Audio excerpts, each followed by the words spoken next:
हालत ये हो गई है अमेरिका की कि $7,000 की मिसाइल से उन्होंने ईरानियों ने $35 मिलियन के MQ-9 ड्रोन्स गिराए। ये मुआहदा दिखाता ये है कि यूएस की बहरहाल एक शिकस्त है। एक शर्मिंदगी की बात है कि दुनिया की सबसे बड़ी सुपर पावर इस रीजन के अंदर अपना कंट्रोल छोड़ चुकी है। ईरान तो शुरू से यही चाह रहा है कि रीजनल कंट्रीज एक साथ मिलकर एक ब्लॉक बनाए। ये तो वही वाली बात हो गई कि यूनाइटेड नेशंस आपने बना लिया, लेकिन जो ममालिक हैं जिनके अंदर जंगें चलती रहती हैं, जिनके अंदर मसाइल चलते रहते हैं, उनको जो है वो आपने शमूलियत ही नहीं दी थी। आगे जाके जो लड़ाई का खतरा है या जो डिफेंस की जरूरत पड़ रही है वो ईरान से ही पड़ रही है। फिर तो इस बात का ये मतलब है, और कोई दूसरा मतलब नहीं बनता इस बात का। आपके पास पैसा है, पाकिस्तान के पास आर्मी है, न्यूक्लियर वेपन है, तुर्किया के पास ड्रोन्स है, टेक्नोलॉजी है, नेटो की मेंबरशिप है। बिस्मिल्लाहिर्रहमानिर्रहीम, अस्सलाम वालेकुम। मैं हूं सलमान हैदर। दुआ है परवरदिगार से कि उसने आपको और आपके अहले खाना को अपनी हिफ्ज़ो अमान में रखा हो। डेफिनेटली ईरान का टॉपिक 3-4 डेवलपमेंट्स अहम हो चुकी। 17 तारीख हो गई और MOU के हवाले से था कि ये लास्ट डेट है एक सीज फायर के हवाले से।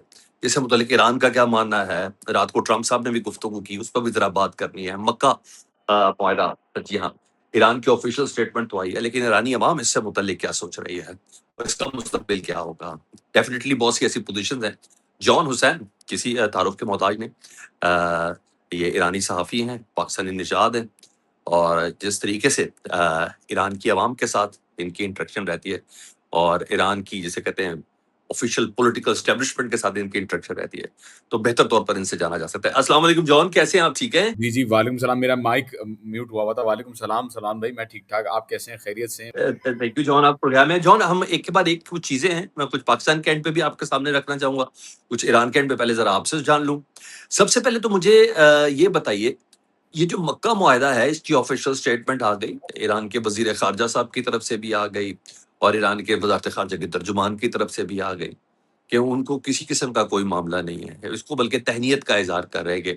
और ये भी बता रहे कि बिल आखिर खित्ते के लोगों को पता चल गया कि नेट सिक्योरिटी जो प्रोवाइडर है वो विद इन इस खित्ते के ममालिक ही आपस में एक दूसरे को प्रोवाइड कर सकते हैं। बट ईरान ओवरऑल इस मक्का मुआहदे को, ईरानी अवाम वो किस तरीके से देख रही है? सलमान भाई, ओवरऑल इस मुआहदा, ये जब मुआहदा हुआ था शुरू में ऑब्वियसली कंसर्न थे ईरानियों को कि क्योंकि यमन की सिचुएशन आपको पता है कि उस वक्त पीक पे थी और लग ऐसे ही रहा था ईरानी अवाम को। हुकूमत तो खैर उनका स्टेटमेंट आपने देख ही लिया, लेकिन अवाम को ये लग रहा था कि अगर ये मुआहदा हो रहा है तो किसी तरीके से सऊदी अरब शायद पाकिस्तान को और तुर्किया को इस पूरी चीज़ में धकेलने की कोशिश कर रहा है कि किसी तरीके से यमनियों के जो अंसारुल्लाह हुती हैं उनके खिलाफ जो कैंपेन चल रही है उसमें पाकिस्तान को इन्वॉल्व किया जाए। और बाद में आपने देखा, पहले दिन ही अब्बास अरागची साहब ने कह दिया था कि रीजनल कंट्रीज़ को एक साथ आना चाहिए, बहुत अच्छी बात है, हम एक साथ मजबूत रह सकते हैं। ईरान ने करके दिखाया है कि उन्होंने एक दुनिया की सबसे बड़ी मिलिट्री को जो है वो डिफीट दे के दिखाया है, तो अच्छी बात है। और बाद में जो ऑफिशियली बयान आया वो भी आपने देखा। अब ये बात क्लियर हो गई है जब इसहाक डार साहब की बात हुई अब्बास अरागची साहब से रिगार्डिंग द डिफेंस पैक्ट। अब ये बात क्लियर हो गई है कि ये मुआहदा ईरान के खिलाफ नहीं है। ये मुआहदा एक पॉलिटिकली सिंबॉलिकली एक अच्छी चीज़ है जो कि पाकिस्तान के लिए भी मफाद में है, जो कि तुर्की की भी मफाद में है, सऊदी अरब के लिए भी अच्छा है क्योंकि कैपेसिटी बिल्डिंग होगी, टेक्नोलॉजी शेयर हो सकती है, रिसोर्सेज पे काम हो सकता है, दूसरी चीज़ें हो सकती हैं। क्योंकि ज़ाहिर है हमारे लिए सिचुएशन क्लियर हो गई है कि ना ये इसराइल के खिलाफ है, ना ये ईरान के खिलाफ है। इंडिया के लिए इसमें कोई मसला नहीं है क्योंकि सऊदी अरब और इंडिया के जो ताल्लुकात हैं, बिलियंस ऑफ डॉलर की उनकी ट्रेड है और $100 अरब सऊदीया ने प्लेज किए हैं कि वो इन्वेस्ट करेंगे इंडिया में, तो उनके खिलाफ भी नहीं है। अफगानिस्तान में हमें पता है कि एक्टिवेट नहीं हुआ। यमन के जंग में जो आपने देखा था पिछले साल भी जब मुआहिदा हुआ था उसमें भी हम लोग इन्वॉल्व नहीं हुए थे, उसमें पाकिस्तान इन्वॉल्व नहीं हुआ था।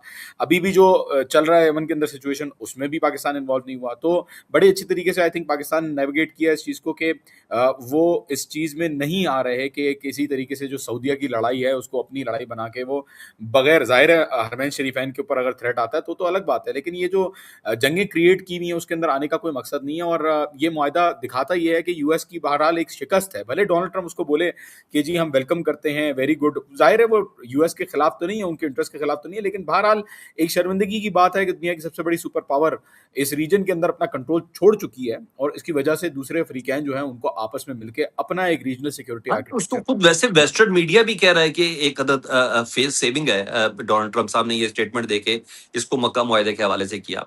अब मैं जरा थोड़ा सा इस मक्का इफेक्ट को जरा थोड़ा डीपली आपके साथ देखना चाह रहा हूँ। देखिए, ऑलरेडी अगर सिर्फ बात सऊदी अरब के तहफ़्फ़ुज़ की होती ना, तो वहाँ ऑलरेडी 56 ममालिक का एक इत्तेहाद है, फौजें हैं जिसमें राहील शरीफ साहब पाकिस्तान के साबिक आर्मी चीफ उसको हेड कर रहे हैं ना।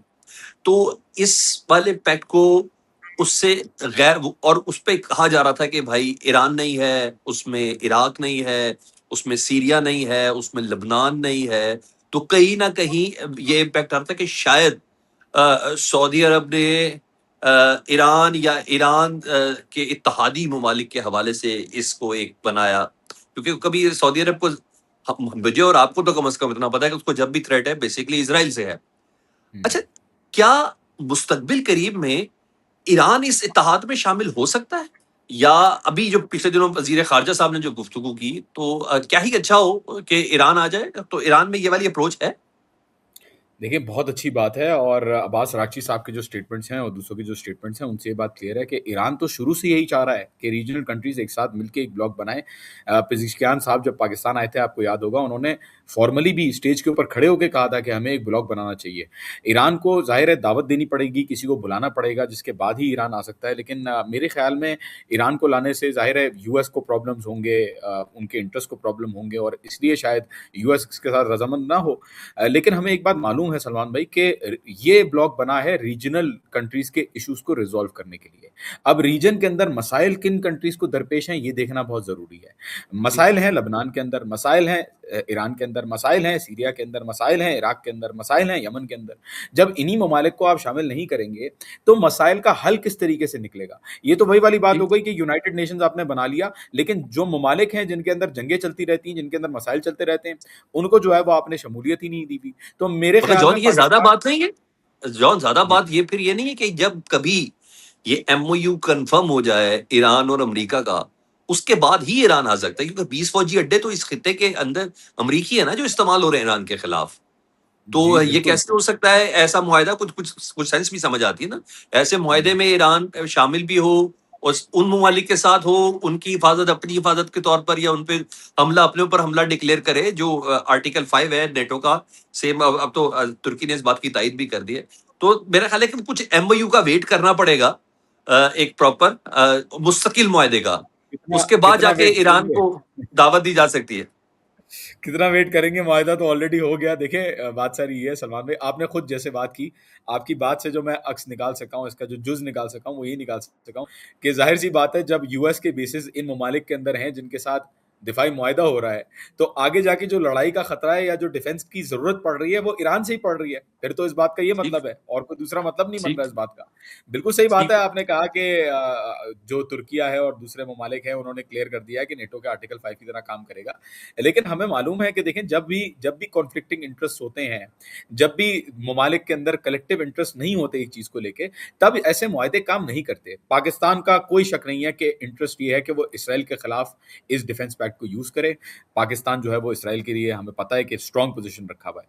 Türkiye on the other hand Ceyhan port से जो अज़रबैजान से बीबीबी पाइपलाइन आती है, वहाँ से तेल तुर्किया से जो है वो दिया जाता है इज़राइल को। उनकी 45% एनर्जी नीड्स तुर्की माशाल्लाह फुलफिल कर रहा है। तुर्की ने तो पहले उनके आईडीएफ के यूनिफ़ॉर्म्स भी बनाए हुए हैं।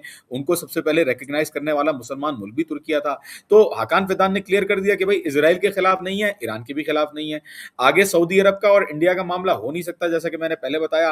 पाकिस्तान की जंग में वैसे ही नहीं वो कूदे अफ़गानिस्तान के साथ जब जंग हुई थी। तो ज़ाहिर-सी बात है नेटो का आर्टिकल 5 तो काम नहीं कर सकता, क्योंकि नेटो के आर्टिकल 5 में सिर्फ ये नहीं है कि मिलिट्री फ़ौजें जो हैं वो एक साथ दिफाई मुआहदे में आई हुई हैं।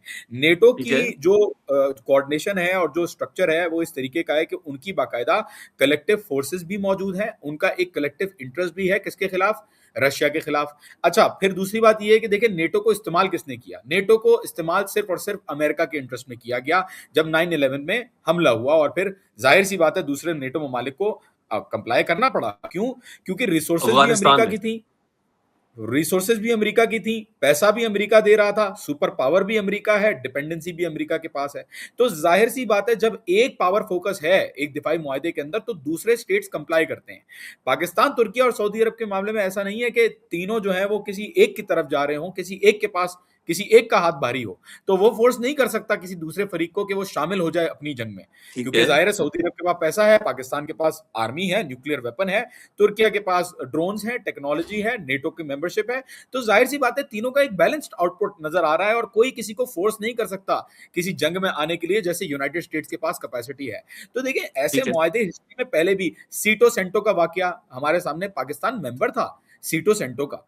वॉर्सो पैक्ट की एग्जांपल हमारे सामने है। दूसरे जो मुआहदे हुए जो रशिया ने किया कजाकिस्तान के साथ और दूसरे ममालिक के साथ, हमारे सामने है कि वो मुआहदे भी काम नहीं कर पाए। तो जी बहुत अच्छी बात है, अगेन बहुत अच्छी बात है कि पॉलिटिकली आप लॉन्ग टर्म में एक चीज को बनते हुए देख सकते हैं, लेकिन दूसरे ममालिक भी अगर इसमें आ जाएं और अगर वो प्रॉब्लम को ही आइडेंटिफाई ना करें कि रीजन के अंदर जो प्रॉब्लम हो रही है वो किसकी वजह से हो रही है, तो फिर आप मुझे बताएं कि प्रॉब्लम किस तरीके से हल होगी।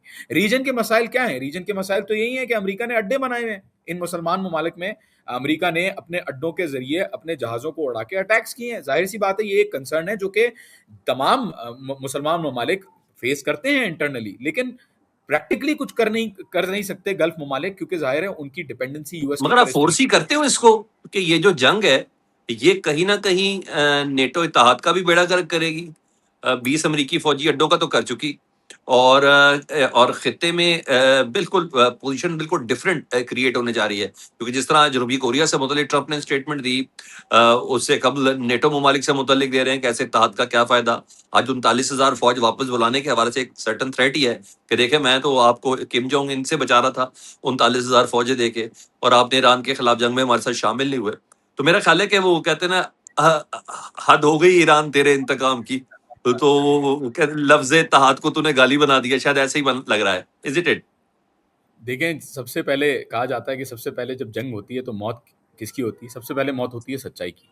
और पूरी सही। दुनिया में हम सुनते रहे एक निज़ाम हुआ है जिसके अंदर एक जंगल का कानून है, और उस जंगल के कानून में एक मुल्क अपनी ताकत के ज़रिए, अपनी रिसोर्सेज़ के ज़रिए, अपने असर रसूख के ज़रिए इन्फ्लुएंस कर सकता है, अपनी विल को, अपनी ख्वाहिश को इम्पोज़ कर सकता है दूसरे ममालिक के ऊपर, और फिर एक ग्लोबल ऑर्डर बना सकता है अपनी तर्ज पे। अमेरिका ने वही ग्लोबल ऑर्डर बना के रखा हुआ था, लोगों को बताया हुआ था कि जी मेरे पास इतने जहाज़ हैं, यूएस कैरियर हैं, इतने जो हैं वो ड्रोन हैं। क्या बना इन चीज़ों का? हालत ये हो गई है अमेरिका की कि $7,000 की मिसाइल से उन्होंने, ईरानियों ने $35 मिलियन के MQ-9 ड्रोन्स गिराए हैं। 25% MQ-9 ड्रोन्स खत्म हो चुके हैं यूनाइटेड स्टेट्स खत्म के हो पास। चुके ये हैं। यूनाइटेड स्टेट्स की अपनी रिपोर्ट है। मैं यूट्यूब चैनल के ऊपर इस पे वीडियोस बनाता रहता हूँ। अगर आप देखें, $120 मिलियन का F-35 जो टेढ़ा चलता है, उड़ता है, गायब हो जाता है, अलादीन का चिराग उसमें लगा हुआ है, उसकी हालत भी किस चीज से? $1,60,000 की मिसाइल से। तो ठीक। 11 तैयार। तो सलमान भाई के जो पेपर टाइगर बनाया हुआ था अमेरिका ने, जो अपना जो था कि मैं बड़ा शेर हूं, ये तो कागजी, ये तो कागजी शेर है। और इसको औकात की हैसियत दिखाई है कि जी आप इतना बोल लो, मिलिट्री हार्डवेयर हो, आप जितनी भी कि आपके पास सहूलियात हो, जितनी भी लॉजिस्टिकल रिसोर्सेज हो, at the end of the day moral के बगैर और बगैर किसी तक के आप लड़ाई नहीं कर सकते। संजू ने 2,500 साल पहले, चाइनीज जनरल ने क्या कहा?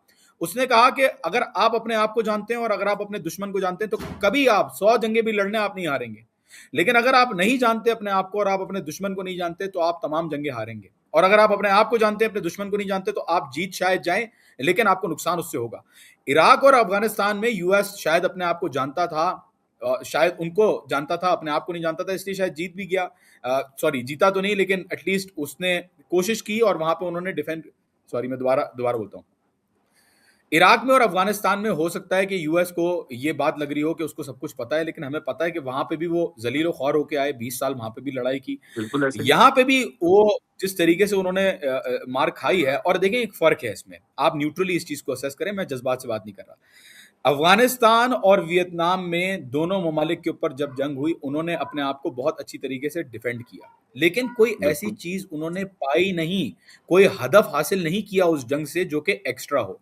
ईरान की जंग में अमेरिका के खिलाफ ना सिर्फ ईरान ने डिफेंड किया अपने आप को, बल्कि स्ट्रेटेजिक इंटरेस्ट और गोल जो उसका नहीं था, स्ट्रेट ऑफ हॉर्मुज, तो स्ट्रेट ऑफ हॉर्मुज बिल्कुल को भी ऐसे ही। कब्जे में लेके और रोक के बैठा हुआ है। तो देखिए अमेरिका की बिल्कुल। बहुत बड़ी शिकस्त है। दुनिया के ममालिक ये रियलाइज करते हैं कि अब अमेरिका की जो हैसियत है वो नहीं रही, और साउथ कोरिया की जो आपने एग्जांपल दी, नहीं नहीं, बस वो सारे वही एक पॉइंट एग्जांपल भी है। नहीं किया ना। अब देखो, अब अगर हमारी नजर से देखें, मैं अगर इस चीज को ऑब्जर्व कर रहा हूँ, तो एक पॉइंट भी नहीं था ना, रजीम चेंज कर सके, ना मिसाइल प्रोग्राम कॉम्प्रोमाइज कर सके, ना उनका जौहरी प्रोग्राम रोक सके, और ना ही आपने हॉर्मुज पर कब्जा कर सके। कुछ 7 8 9 ऐसे पॉइंट्स हैं जिसकी बिना पर ना इकोनॉमी का बेड़ा गर्क कर सके। मैं तो खुद पिछले इज्जत महीने तलब आप गिर लोगों के भाई। साथ था। मैं जी। मैं कह रहा हूँ वो 100 जूते और 100 प्याज वाली बात हुई।